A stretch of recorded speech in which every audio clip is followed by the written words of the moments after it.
cette nouvelle vidéo. Aujourd'hui, je suis très heureuse de vous retrouver pour faire un update lecture. Le dernier date un petit peu, puisque bon, déjà j'ai fait mon 7 jours 7 livres, donc vous avez pas mal de mes lectures d'août qui sont dans ce vlog. Et ensuite, en fait, entre fin août et début septembre, j'ai eu... c'est pas une panne de lecture, mais en fait j'ai fait plein d'autres choses et donc j'ai pas pris le temps de lire, ou j'ai ouvert un livre, il a traîné pendant des semaines, donc j'avais pas grand chose à vous présenter pendant plusieurs semaines. Mais là ça y est, je reviens avec mes 4 nouvelles lectures, mes 4 dernières lectures, donc je dois vous présenter. Donc parmi ces 4 lectures, il y a 2 livres audio et 2 livres papier. Il y en a qu'un seul que j'ai avec moi, d'ailleurs que j'ai même pas pris là. Donc je vous afficherai aussi, je vous afficherai la couverture comme les 3 autres, de toute façon ce sera plus simple. Mais voilà, on va pas blablater plus longtemps et je vous propose de commencer tout de suite donc avec la première lecture audio que j'ai terminée au mois de septembre. Voilà, c'est que des lectures du mois de septembre, début octobre. Donc j'ai écouté Journal de ma disparition de Camilla Grebe, donc qui est une autrice de polar suédoise. Et donc ce roman raconte l'histoire.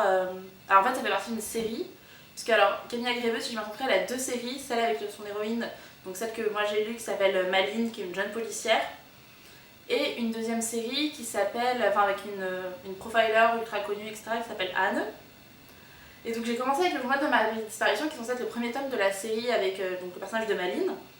Mais en fait le personnage de Anne apparaît, donc j'aurais peut-être dû commencer par le premier tome, on voit Anne, et les tomes de Anne avant de commencer avec ceux de Maline, mais je vais vous expliquer, mais je suis pas sûre de toute façon de continuer la série, donc finalement c'est pas bien grave. Et donc avec le journal de ma disparition, donc on fait la connaissance du personnage de Maline, qui est une jeune policière dans un petit bled suédois un peu paumé en grasse campagne, enfin qui habite Stockholm, qui est policière là-bas, mais qui vient enquêter dans son petit bled de naissance parce qu'en fait il rouvre une cold case, voilà ça, il rouvre une cold case et il se trouve que le cold case c'est le squelette d'une petite fille retrouvée 8 ans plus tôt dans une forêt. Et il se trouve que la personne qui a découvert ce cadavre à l'époque c'était Maline, donc on lui propose de revenir travailler sur l'affaire, puisque déjà elle connaît le contexte de découverte, puisque c'était elle qui a trouvé le cadavre de cet enfant, mais en plus elle connaît la ville, elle connaît le village, etc. Puisque c'est une ville qui n'a même pas ses propres policiers, ils viennent de la ville d'à côté. Donc pour vous donner une idée, je sais pas si c'est hyper clair ce que je vous raconte, mais ça date un petit peu, donc j'essaie de retrouver un peu tout ça, puis on va être honnête, c'était pas un livre mémorable, donc voilà. Et bref, en fait, et donc ils appellent à l'aide aussi Anne, donc cette super profileuse, pour venir aider dans cette enquête. Et donc le journal de ma disparition, en fait, on suit pas du tout la voix de Maline, ni la voix de cette fillette assassinée. On va suivre, alors on suit Maline si quand même, on suit un jeune garçon qui s'appelle Jake, et on suit le personnage d'Anne, en fait, à travers le journal qu'elle écrivait, puisque Anne est atteinte d'une maladie qui fait qu'elle a des grosses pertes de mémoire, donc elle écrit tout dans un journal. Et on va remonter le fil de ce journal pour essayer de comprendre ce qui lui est arrivé, puisque le roman commence, en fait, Anne est découverte errante dans une forêt. Et elle a disparu depuis 24-48 heures, avec son compagnon, qui est également policier, et donc on va chercher, en plus de chercher à résoudre cette enquête et le meurtre de cette fillette qui a 8 ans maintenant, c'est de savoir ce qui est arrivé à Anne et où se trouve Peter, il me semble qu'il s'appelle Peter, son compagnon, et essayer de le sauver également. Donc voilà, c'est un peu brouillon comme résumé, mais en fait tout ça pour vous dire que j'ai pas du tout accroché, j'ai écouté jusqu'au bout, j'avais envie quand même de savoir la fin, mais j'ai accroché à aucun personnage, et vraiment globalement ils m'ont un peu tous saoulée. Alors après je crois que j'aimais pas forcément la voix de lecture aussi, mais donc ça a peut-être joué, mais voilà, les réflexions faites par les personnages, ça prend place aussi dans un contexte où il y a une arrivée importante de réfugiés en Suède au moment de cette affaire, et donc il y a un camp de réfugiés qui vient d'ouvrir dans cette petite ville, et tout le monde n'est pas fan du fait d'avoir des réfugiés, parce que oui machin, on leur donne plein d'aide, alors que nous, les pauvres villageois, nous qui sommes des vrais Suédois, personne ne nous aide, on vit dans la galère. Vous connaissez le discours de tout pour les étrangers et jamais pour les... Bon là pour le coup c'est les Suédois de souche, bref, le discours raciste, etc. autour de ça, et donc ça revient souvent, etc. dans la bouche de certains personnages, même si à la fin on a voilà, un peu une ouverture sur le monde des personnages et de dire ah oui mais en fait peut-être que... Bref, j'ai pas trop aimé... pas trop aimé la façon dont c'était traité, enfin je n'ai pas trouvé ça bien fait en fait. L'enquête, je me suis un peu ennuyée. À la limite, le seul personnage que je trouve intéressant, c'est celui de Jake, qui est un jeune garçon, adolescent, qui essaye de trouver sa place dans le monde, de se faire, voilà, de se faire sa place dans tout ça, et sachant que Jake a un secret, puisqu'en tout cas c'est ce qu'il nous raconte, puisque vraisemblablement, même si les mots ne sont jamais donnés, Jake est transgenre. Jake est une jeune femme transgenre, et elle, je pense que, enfin voilà, on a un stade où elle ne connaît même pas ce terme, l'existence de personnes transgenres, et elle a juste l'impression d'être une anomalie et d'être un monstre par rapport à tout le monde qui l'entoure. En plus, en évoluant dans un petit village où la masculinité toxique règne chez les jeunes adolescents, etc.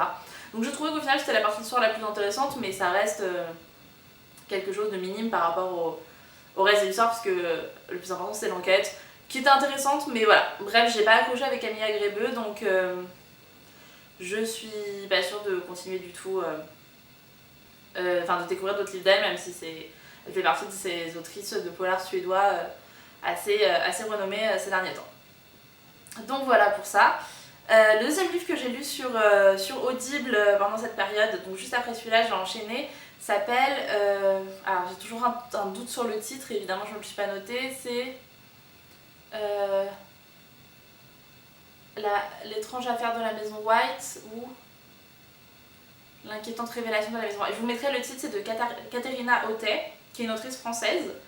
Mais c'est un roman, alors en fait on va suivre un jeune avocat qui un jour reçoit un appel de son meilleur ami, donc, qui vient d'une famille ultra riche américaine, donc, dont le père a fait fortune en vendant des œuvres d'art, puisqu'il vient d'être arrêté, donc ce meilleur ami vient d'être arrêté pour le meurtre de son père, sachant que en parallèle, la sœur aînée de cet homme a sorti un livre ultra accusateur sur leur père, en accusant leur père d'avoir assassiné leur petite sœur parce qu'elle était handicapée, puisqu'elle était atteinte de trisomie 21, il me semble, donc quand elle était bébé, mais aussi de s'être enrichie, d'avoir pu fonder sa galerie d'art à Boston, parce qu'il a vendu des tableaux volés par les nazis aux juifs pendant la Seconde Guerre mondiale, donc des tableaux spoliés, qu'il savait pertinemment que c'était des tableaux volés aux juifs, et qu'il les a vendus sous le manteau pour pouvoir faire prospérer sa galerie. Donc voilà, donc on est sur un fond de scandale dans les grandes fortunes américaines, dans les grandes familles américaines, derrière les portes closes. Que se passe-t-il dans ces belles villas des Hamptons? Alors c'est pas les Hamptons, je sais plus comment, mais voilà, c'est un peu dans la même ambiance. Et donc on va suivre ce jeune avocat qui est normalement avocat en droit de l'art, et qui se retrouve donc à devoir défendre un homme accusé de meurtre parce que c'est son ami qui lui a demandé, et c'est lui en fait on va le suivre durant cette enquête. Et alors, que dire de ce roman? Alors c'est pas un chef-d'œuvre, c'est pas un chef-d'œuvre, c'est horrible de dire ça. Non, mais c'est pas, ça révolutionne pas la littérature, ça révolutionnera pas même le polar, le genre. C'est assez classique, c'est assez banal. J'ai pas spécialement accroché aux personnages, j'ai trouvé certains personnages, notamment les personnages féminins et la compagne du personnage principal dont j'ai oublié le nom. Sa compagne s'appelle Victoria, mais le personnage principal, j'ai oublié son nom. Assez stéréotypé, voilà, je n'ai pas trouvé les personnages hyper bien développés, mais l'enquête était chouette. Vraiment, pour le coup, c'était bien fait, et on sent que l'autrice a vraiment travaillé la question. D'ailleurs, elle le dit à la fin, il y a un chapitre bonus où elle raconte un peu comment elle a travaillé, de quoi elle s'est inspirée, et c'est vraiment très très bien fait. En plus, je vous en avais déjà parlé dans une autre vidéo, les questions de spoliation par les nazis, c'est quelque chose qui m'intéresse beaucoup, même si là c'est vraiment effleuré, on va dire, puisque c'est juste un bout d'intrigue comme ça, puis voilà, je vous dis pas la suite en tout cas. Mais voilà, c'est évoqué, et non, c'était vraiment un chouette petit polar. C'est pas... j'ai écouté des polars bien meilleurs, des romans noirs bien plus intéressants, bien mieux, enfin voilà, qui en tout cas m'ont beaucoup plus plu, et où j'avais l'impression qu'il y avait un peu plus de... pas de contenu, mais voilà, quelque chose en plus. Mais c'est un beau classique, enfin voilà, ça suit les règles du genre, c'est très bien fait. On passe un bon moment, même si voilà, ça sera pas Ce sera pas le roman du siècle et le polar dont je vais me souvenir pendant des années et que je vais conseiller à tout le monde, mais il était en plus il était gratuit sur Audible, puisque je vous avais parlé, maintenant on peut faire des abonnements, enfin dans l'abonnement Audible il y a des livres gratuits, des livres qui sont compris dans l'abonnement sans avoir utilisé ses crédits audio. C'était le cas de celui-ci, donc voilà, plutôt chouette découverte, j'ai passé un très bon moment, voilà, c'était très bien. Ensuite, Ensuite, donc j'ai lu deux livres en papier. C'est comme je les ai pas dans les mains, ça me perturbe, j'ai peur d'oublier des choses. Mais donc le premier que j'ai lu, que j'ai terminé, c'est Les Chroniques de San Francisco de Armistead Maupin, qui est, je pense, quasiment maintenant un classique de la littérature américaine, ou presque la littérature contemporaine américaine. Donc Les Chroniques de San Francisco, ce sont des chroniques, comme son nom l'appelle, puisque ça a été publié dans un journal californien, dans un journal de San Francisco dont j'ai oublié le nom, régulièrement, je crois que c'était toutes les semaines à une période, et qui retrace en fait la vie d'un couple d'individus qui sont tous liés à une maison, sur Berbury Lane, qui est, voilà, donc en gros on suit la propriétaire de cette maison, la logeuse, et ses différents locataires, et forcément les gens qui tournent autour de ces locataires. Donc voilà, leurs amis, leurs employeurs, etc. Et tout ce petit microcosme californien de San Francisco durant, donc je crois que ça se passe dans les années 70. Et c'est vraiment hyper chouette et j'ai adoré ma lecture, je me suis pas ennuyée une seule seconde, je l'ai dévoré. Ce qui est assez étonnant parce qu'en fait, c'est un livre qui m'a été conseillé des dizaines de fois, notamment par ma maman, pendant des années. Et je l'avais commencé il y a quelques années et en fait je m'étais arrêtée à un tiers, même pas un quart. Parce que je m'emmerdais. Honnêtement, je m'emmerdais, je voyais pas trop l'intérêt, j'ai l'impression qu'on tournait un peu en rond. Mais visiblement, alors c'était soit pas la bonne période, soit j'étais trop jeune, je sais pas, mais parce que là vraiment j'ai adoré. Je ne pense qu'à une chose, c'est de lire la suite, puisqu'il y a 6 tomes, je crois. Donc on continue à les suivre sur les différentes années, sur les différentes décennies, jusqu'à, je crois que le dernier tome a été publié dans les années 2010. Donc voilà, on a de quoi faire, mais ça a l'air. J'ai vraiment accroché à l'histoire, au format des chroniques courtes, à la plupart des personnages, même ceux qui sont pas les plus sympathiques, il y a quand même j'ai quand même une affection pour eux, etc. Et voilà, la logeuse, Madame Madrigal, elle est incroyable. Enfin, j'ai envie d'aller vivre à Berbury Lane. Déjà que j'aime beaucoup San Francisco, et voilà, c'est un peu dans les villes américaines, c'est celle qui me fait, je pense, le plus rêver. Je l'ai déjà visitée, j'ai adoré, je rêverais d'y retourner, je rêverais de pouvoir un jour y vivre. Mais bon, j'ai pas 4000 $ à foutre dans un loyer, et encore je pense que je suis gentille. Donc voilà, mais vraiment petite pépite, vraiment coup de cœur là de lecture, j'ai pris un très gros plaisir à le lire.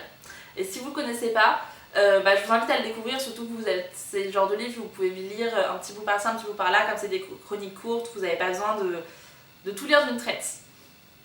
Donc voilà, je vous conseille. Et donc, on passe tout de suite à ma dernière lecture de ces derniers temps, donc le 4e livre que je voulais vous présenter aujourd'hui. C'est un recueil de nouvelles, c'est très rare que je lise des recueils de nouvelles, donc ça va être assez rare que je vous en présente. Profitez-en pour ceux s'il y en a parmi vous qui aiment les nouvelles. Et c'est un recueil qui s'appelle Verglas de Peter Stamm, que j'ai découvert en plus un peu de manière improbable, puisque donc il y a quelques années j'avais commencé une licence d'allemand à côté de mes études principales pour le plaisir, voilà. Il y a des gens qui font du tennis ou de la danse pour se faire plaisir, moi je fais de l'allemand. chacun ses passions. Donc voilà, et donc j'avais eu un examen de littérature allemande, donc je devais faire une lecture analytique d'un texte, et il se trouve que ce texte était une nouvelle de Peter Stamm, donc un auteur suisse-allemand que je ne connaissais pas. La nouvelle s'appelait Le Lac, donc en français elle s'appelle Le Lac, et j'ai vraiment beaucoup aimé cette nouvelle. Et elle m'avait marquée, je la trouvais très chouette, mais voilà. Et quelques jours, même quelques semaines plus tard à peine, je me promène, donc j'habitais Grenoble à l'époque, et je vais donc dans les bacs Gilbert Joseph qui sont devant le magasin, regarder un peu les livres pas chers et tout. Et je tombe sur un livre de Peter Stamm, recueil de nouvelles, donc qui est sur le recueil Verglas. J'ouvre, première nouvelle, cette nouvelle Le Lac, sur laquelle j'avais passé mon examen. Donc je me suis dit que c'était un signe, surtout que le recueil était à 2 €. Il fallait que je l'achète.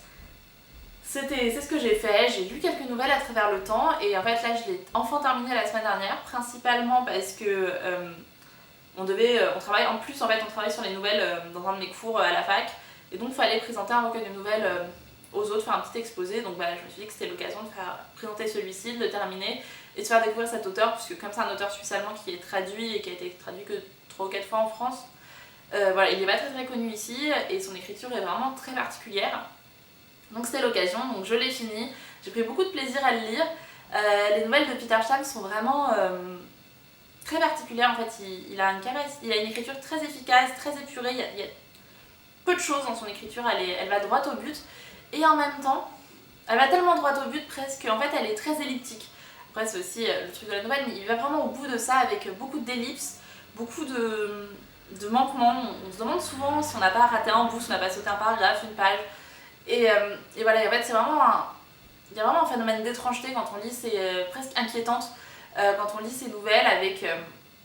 Toutes ces nouvelles traitent un peu de la vacuité de la vie, de l'ennui quotidien, de l'existence morne des individus, de la solitude de tous les individus qui se réfugient dans des relations amoureuses avec des personnes qu'ils ne trouvent pas spécialement intéressantes juste pour pas être seuls. Et toutes les nouvelles sont un peu là-dessus, c'est vraiment des tranches de vie avec un personnage masculin toujours assez présent, mais qui en même temps en dit pas grand-chose. Et on le suit, et toujours avec ces nouvelles très elliptiques, on se demande toujours si on n'a pas raté un truc. Enfin voilà, c'était vraiment très chouette. Si vous voulez lire de la nouvelle, je vous conseille. Je pense que c'est des chouettes nouvelles même pour commencer parce que c'est facile à lire, mais en même temps ça fait réfléchir. Enfin, vous êtes obligé ça vous pousse à aller au-delà de la nouvelle une fois que vous l'avez lu, ça vous pousse à réfléchir parce que vous avez toujours l'impression d'avoir raté un truc comme je vous disais, donc voilà. Vous avez le petit vélo qui sonne, je sais pas si vous l'entendez. Voilà, j'habite au rez-de-chaussée dans une rue qui est pas très très passante, mais bon, qui a quand même du passage. Donc si je veux filmer en pleine journée, voilà, vous avez les voitures, les vélos. Parce que si je veux filmer le soir, par contre, après vous avez les gens bourrés, donc c'est pas forcément mieux. Enfin voilà, j'ai essayé d'être concise, c'est pas mon fort, mais j'ai essayé d'être concise sur ces 4 lectures. Qui sont globalement plutôt des bonnes lectures, même si je vous disais que le journal de ma disparition, j'ai vraiment pas accroché énormément, hein. Je l'ai quand même écouté jusqu'au bout, j'ai quand même pris du plaisir, c'était parfait pour mes trajets en métro et compagnie. Donc voilà, et pour le reste, plutôt 3 bonnes lectures, voire même très bonnes lectures pour les Chroniques de San Francisco de Armistead Maupin, que je vais continuer très très bientôt, j'espère pour avoir le temps de glisser un 2e tome d'ici la fin de l'année. En tout cas, en attendant, je vous dis à très bientôt pour une nouvelle vidéo, donc certainement la semaine prochaine si j'arrive à tenir une petite régularité. On croise les doigts. Et je vous fais de gros bisous et je vous dis au revoir.